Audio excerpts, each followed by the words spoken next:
नर्मदा काव्य मंच से आपका साथी पंडित गिरिमोहन गुरु। बंधुओं, मैं गुरु के नवगीत श्रृंखला में अपने नवगीत प्रस्तुत कर रहा हूँ। आज का नवगीत है शीर्षक अर्धनारीश्वर। और इस नवगीत के पूर्व मैं आपके सामने फिर एक विद्वान समालोचक, आलोचक, समीक्षक जिन्होंने मेरे कृति में अपने आलेख भेजने की कृपा की है, ये प्रकाशित हुई है डॉक्टर पशुपतिनाथ उपाध्याय के संपादन में। ये हैं डॉक्टर किशोर कावरा। ये भी अभी अभी दिवंगत हो चुके हैं। इनसे भी मेरा बड़ा अच्छा संबंध था। ये लिखते हैं मेरे नवगीत पर, देखिए आप। पंडित गिरिमोहन गुरु के नवगीतों की अपनी सीमाएं भी हैं। एक तो है कि इनके नवगीत अधूरे लगते हैं। ये अपने अपने विचार है भाई, और इसलिए अधूरे इनको लगते हैं कि मेरा ये मैंने अभिनव प्रयोग ये किया है कि लगभग मेरे अधिकांश नवगीत दो दो पद के हैं, और इसलिए उनको ऐसा लगता है कम से कम 3 या 4 तो होना ही चाहिए। तो ये उनकी अपनी मान्यता है। तो देखिए आप, पंडित गिरिमोहन गुरु के नवगीतों की अपनी सीमाएं भी हैं। एक तो है कि इनके नवगीत अधूरे लगते हैं, जैसे बात कहते कहते कवि ने कलम रोक दी हो।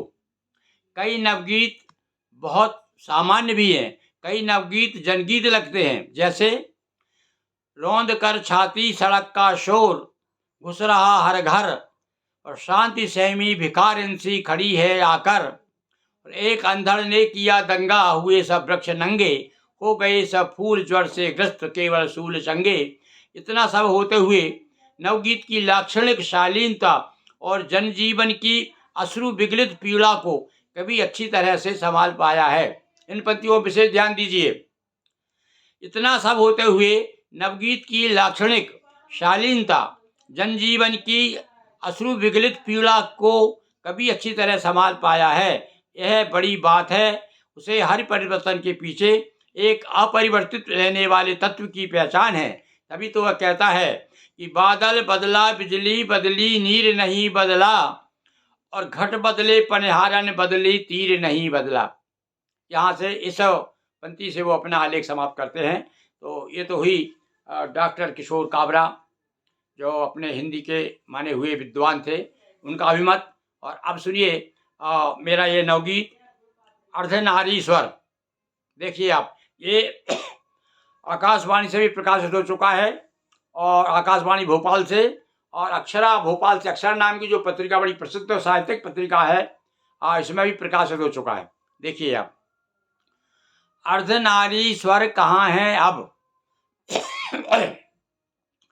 अर्धनारीश्वर कहाँ है अब, गार्गी मैत्रेयी का इतिहास हो गया है आजकल बकवास।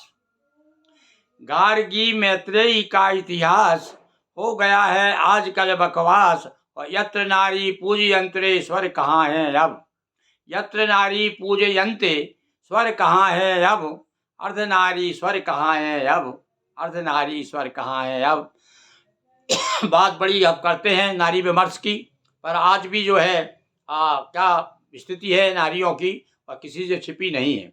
देखिए आप कि अर्धनारीश्वर कहाँ है अब। अर्धनारीश्वर का मतलब जो नारी को अपने समान सम्मान दे सके, जैसे भगवान शिव ने पार्वती को अपने आधे अंग में बिठा लिया है। तो अर्धनारीश्वर कहाँ है अब, गार्गी मैत्रेयी का इतिहास हो गया है आजकल बकवास, यत्र नारी पूजयंते स्वर कहाँ है अब।